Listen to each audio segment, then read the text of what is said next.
Welcome to the Energy IQ podcast, where we bring together leading experts from the energy sector and beyond to explore a range of topics related to energy management, sustainability, and carbon reduction. I'm your host, Glen Spry, and I am also the CEO of SensorSuite, the Toronto-based company that provides AI-driven energy management solutions to the multi-unit commercial, residential, and small to mid-sized commercial building sector. In today's podcast, we will be exploring the topic of environmental, social, and governance, or ESG, in the residential and commercial building sector, and its influence in improving the energy efficiency and carbon reduction emissions of these buildings. Making our buildings more energy efficient should really be one of the country's top priorities. It's an absolute must if Canada is to successfully achieve its goal of net zero emissions by 2050. On top of that, the federal government's looming carbon tax is driving building owners and operators to mobilize strategies that achieve increased energy efficiency. The other big motivator here is to achieve ESG criteria that many investors are demanding before making investments in asset classes like property. We're very excited to tackle the topic, so let's jump right into it. To start, I'd like to welcome two panelists, Derrick and Stuart Galloway. Derrick is a professional engineer and the president of Fin Projects, a Toronto-based engineering firm that specializes in energy efficiency and helping public and private sector merge multi-unit residential buildings and commercial buildings in achieving energy and GHG emission reductions. Fin Projects also delivers turnkey design and build energy retrofit projects with guaranteed savings, which cover up to 100% of the capital costs paid from the savings. Second panelist is Stuart Galloway. Stuart is the Executive Vice President of Sofiac, an infrastructure investment fund specializing in deep energy and GHG reducing retrofits in buildings across Canada. Stuart is a project infrastructure and financing expert with over 25 years experience in managing successful investment and delivery of over 15 billion of infrastructure assets delivered through alternative project finance structures. He has also grown 3 national advisory practices in Canada, all within the infrastructure and energy sector, including offerings around energy, sustainability, and carbon reduction. So with that, welcome Stuart and Derrick, and thank you both for joining us today. Thanks very much for having us, Glenn. Great stuff, guys. So let's jump straight in. So today's discussion topic is focused on ESG and its impact on building energy retrofits. Our listeners' understanding of ESG is likely quite varied. So let's start off with the basics. So Stuart, in the simplest terms, what is ESG? Thank you, Glenn. So I'm going to actually just do I'm going to make a distinction between ESG and SRI, so environmental, social, and governance versus socially responsible investing. Socially responsible investing has actually been around for a long time and includes things like tobacco, weapons, that sort of thing.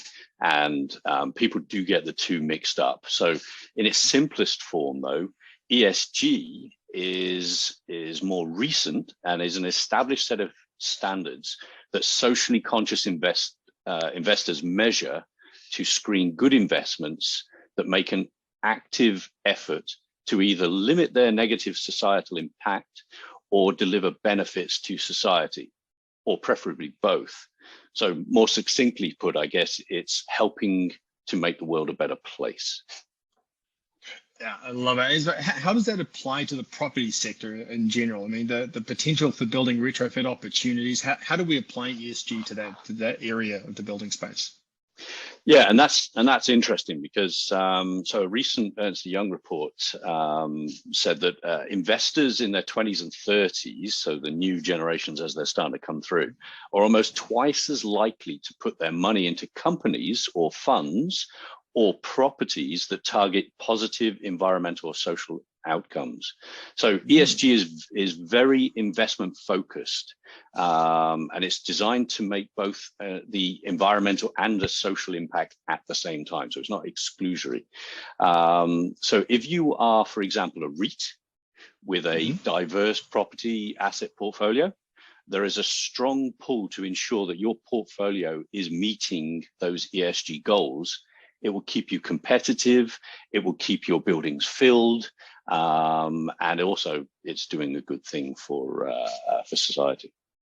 Yeah, so one of the things for me is, I mean, like ESG, say pre-COVID, is certainly a different beast to where it is today. And for me, it's trying to wrap my head around why it's become so relevant so quickly. So what has happened to ESG over the last couple of years? Well, so one of the big things, I guess, would be the easiest one, would be huge amounts of vacancies now. When we look, for instance, the centre of Calgary. Centre of Calgary has a great property vacancy there in the centre because people are now using their office space very differently. So property managers, the C-suite, they're all in competition for investment financing and for filling those rental spaces more now than has ever been before. We've also seen the emergence of the global real estate sustainability benchmark, bit of a tongue twister, but a GRESB, which is a lovely sounding name, which is their acronym for that.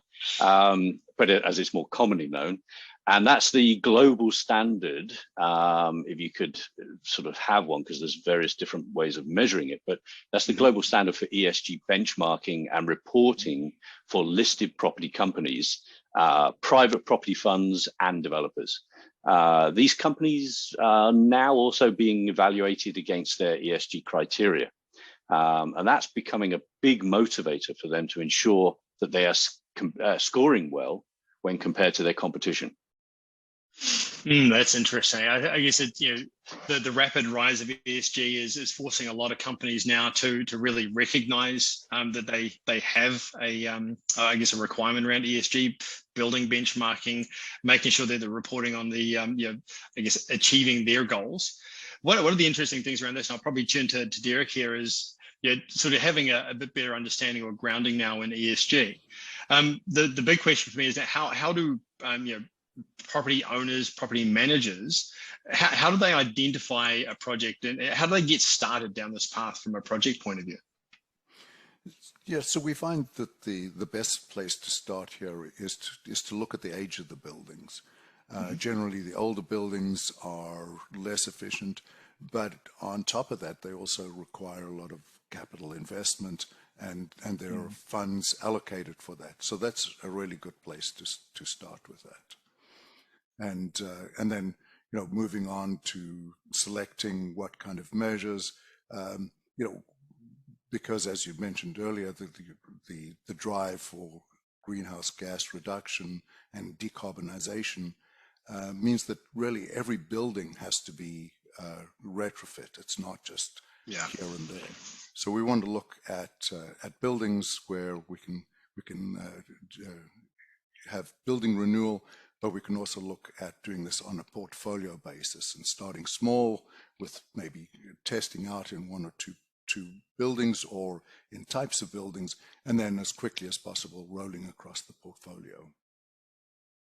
Now, it's an interesting proposition there, because it's you start with a couple of buildings, you prove out the methodology, you prove the performance, and then you roll it out to a portfolio approach. The biggest part of that, I mean, we're talking about some businesses here who have hundreds and hundreds of buildings. So projects like this, I mean, the funding requirements can be everything from replacing a few thermostats all the way up to centralized plants. How do you fund these types of projects? I mean, these are getting pretty close to infrastructure level projects when you're talking hundreds, if not thousands, of buildings. Yeah, and this really is a challenge. It's A, is finding the funding, and B, the ability to actually physically go through these buildings. So there are programs available. There's through Canada Infrastructure Bank, and for public housing, there's also funding through FCM, the Federation of Canadian Municipalities, CMHC, etc. And then even cities like Toronto have the energy retrofit loan, where you can get long-term low interest rates. So it's definitely building the business case for these buildings and portfolios is critical, right? Is to establish how much energy you're going to save, how you're going to reduce the greenhouse gases, carbon reduction, and then how do we finance this and how do we implement this? And implementing on a portfolio scale requires a lot of planning and resources. Yeah, and this is I'll turn to Stuart here, because this is your wheelhouse, buddy. So from your perspective, a company that's now identified, we'll call it a suite of projects to jump into. What would you, how would you advise them to go about identifying funding requirements and also actually getting the dollars in to help them complete the projects? Well, the first one about identifying funding requirements. So obviously, I'm going to sort of promote things like the SOFIAC model, but there are other ways out there. So the traditional is obviously going out there and getting engineers to come and do your initial audits to see what the extent of, not just what the problem is, but what the opportunity. The art of the opportunity. So what is it that you can actually do with your property portfolio? Because we're finding a lot are obviously just quite literally flushing money down the toilet there. So get up to speed with, at the same time you're doing that technical engineering analysis, you have to marry up how you're going to finance this, how you're actually going to put the money to do it. So get up to speed with the many different ways to fund those projects. Try to look further than just what is the traditional debt for financing. So going to the bank, borrowing money, doing it, or turn to my own savings and doing it. Because that opportunity cost of capital versus the pool versus the operational budgets, that means that alternative financing, such as that sourced by SOFIAC, is becoming more relevant to delivering these solutions than ever. Also, I mean, usually if you do something like an energy performance contract or something similar, other companies, including engineering companies that are advising you, will explore the options around accessing public funding. And I don't just mean from the grants, but programs such as Derrick's just mentioned. We talk about FCM, we talk about CIB, that sort of idea. And it's also important to determine sort of how you're going to demonstrate your return on investment. So coming back to that opportunity cost of capital, if you are using your money and tying it all up in this way, it means that you cannot actually then spend it on other aspects, whether it's expansion of your portfolio or other non-necessarily energy saving type forms of retrofit.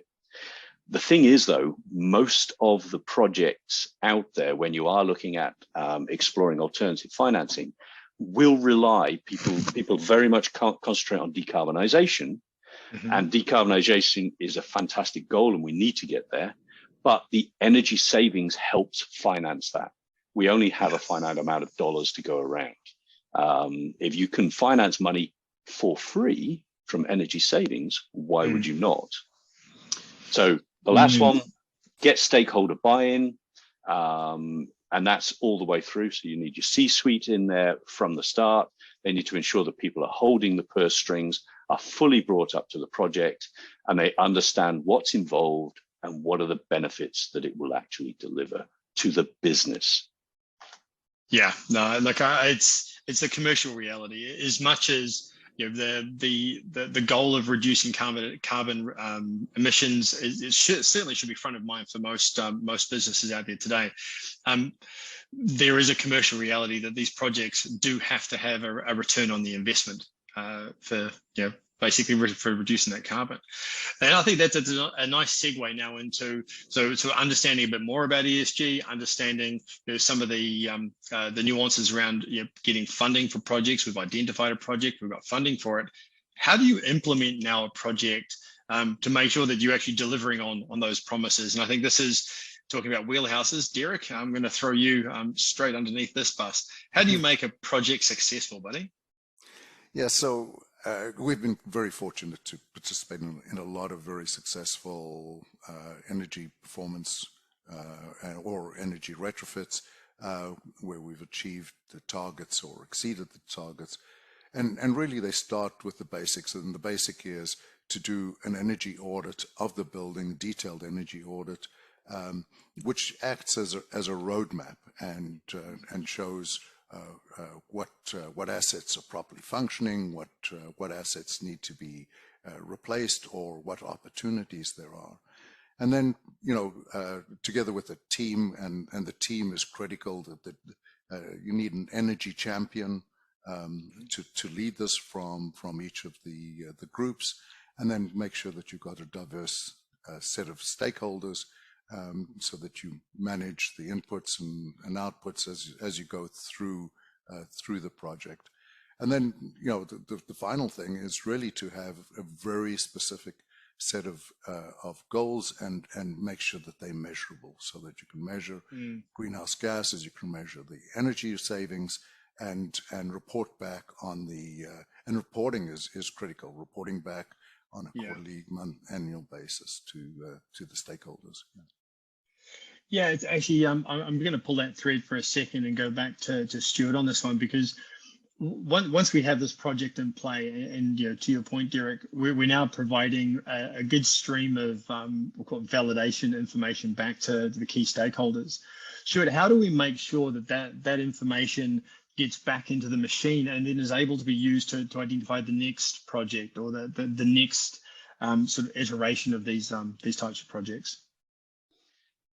Interesting, because we have certain organizations like Clean Air Partnership and such like, which are bringing forward sort of central databases. I know one from Odette, to try and help people measure how they're doing compared to others.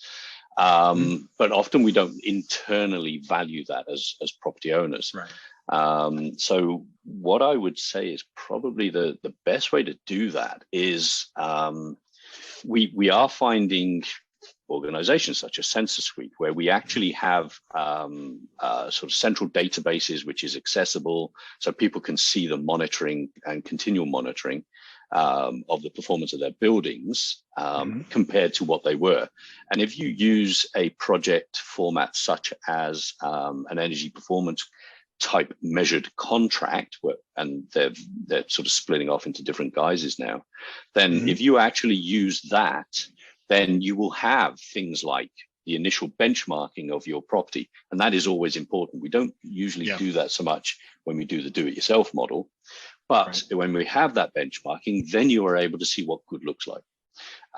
If you use an energy performance type based contract, then not only do you see that difference, you will also see from a third-party measurement and verification process, so there's no dispute over those figures, but so you'll see the difference, but you will also then gain a guarantee. So again, I advocate for sort of partnering with private sector, because if you actually, or private sector contracting, if you actually just do it yourself, how do you know what good looks like?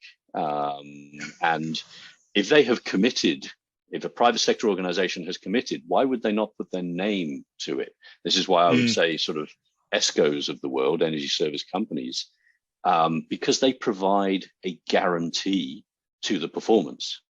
Right. And then you're protecting yourself from risk as a client. So I'm a big advocate for that format. Okay, so in the last 10 years, we've seen a pretty rapid rise and change in the world of energy management within the property sector. Like as public policies and new technologies accelerate the energy efficiency game, the targets and the goals of the property sector can change. The reality is that SensorSuite and companies like us use the cloud as a central hub for our technology and our solutions. One of the constraints that we're seeing in the world now is there's too much of a monocular view of technology. SensorSuite in its early years was just an energy efficiency company. When we take a look beneath the hood, we realize that energy efficiency toolset can be applied to different areas of the industry. And for me, it's looking at how we can integrate these buildings into grid. So we call them grid integrated buildings. They run really efficiently. We have controls that can adjust run times and optimize the way a building consumes energy at a second by second level. And with those kind of tools there, we start looking at how else we can repurpose these tool sets to support the grid as it transitions.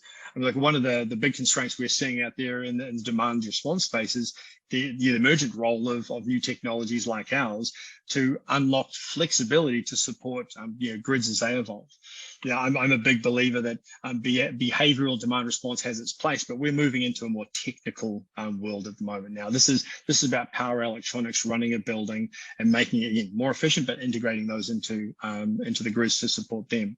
I mean, MURBs have been traditionally pretty difficult to get into, not just from an energy efficiency point of view, but if you start looking at building automation systems and that kind of thing, the sheer size and scale of this industry and this sector is really, it's quite mind-boggling. The fact that a solution out there really hasn't been able to crack the multi-res space is quite a surprise. But now that we're in a position where these buildings are more energy efficient, utilities can integrate into them. I'd be interested to hear from both Derrick and Stuart on how you see that the next iteration of energy management solutions is going to evolve in the sector. So I think I'll kick this one to Derrick. Where's this industry moving, buddy? So, the building automation systems are really the heart and soul of energy management and to be honest, of building management. And so we want to see the buildings moving more in this direction and away from non-proprietary software and the ability to start building trust in what's there. And the way you build trust is to be able to see this, and the dashboard should demonstrate what's happening in the building, give you confidence in the equipment.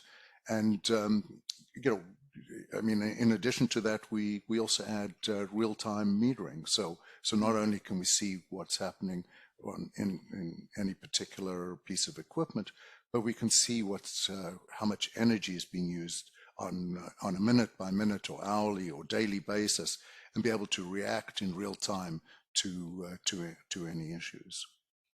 And Stuart, from you? I'm going to elevate it actually controversially, possibly outside of the building, because I think we're seeing, as we've seen a lot more, the latter years of sort of the low hanging fruit, as people call it, being completed, lighting and, change our furnaces, look at our air, air handling units. I think we're actually seeing a huge integration now, more with the renewables, energy storage. We're seeing those integrated packages now with the internal building retrofits. And that's sort of matching, I think, more in the terms of the change of language that's being used. So we're now seeing the words decarbonization and the chase for net zero. And we're seeing that all the way sort of federal level all the way down to individuals now, linking it back to the ESG and the investments that go into these buildings. So people are starting to talk about that more than the energy savings. And it's just a different word, but GHG reduction. Sorry, different word to decarbonization, I guess. But you have to have one with the other. You cannot have decarbonization and net zero buildings necessarily without that energy savings. You can, but we're going to need a very big blank check from government to help people get there. I don't see that happening. No, I'm with you. I'm not going to hold my breath for that one, Stuart. So that brings us to the conclusion of the very first Energy IQ podcast. I'm your host, Glen Spry, CEO of SensorSuite, and I want to extend a big thank you to my guests today, Derrick, Finn, and Stuart Galloway, for taking the time to share their experience and insights into how commercial and residential property owners can implement energy management solutions. The chase to net zero is, it's an ambitious goal to reach. The reality is it's likely only possible with a widespread adoption of advanced energy management practices and platforms that more effectively measure and control energy consumption in the multi-unit and commercial building space. For all the owners and management professionals, we hope that after listening to this podcast, you have a clearer path to successfully implementing your own initiatives. Thanks for tuning in.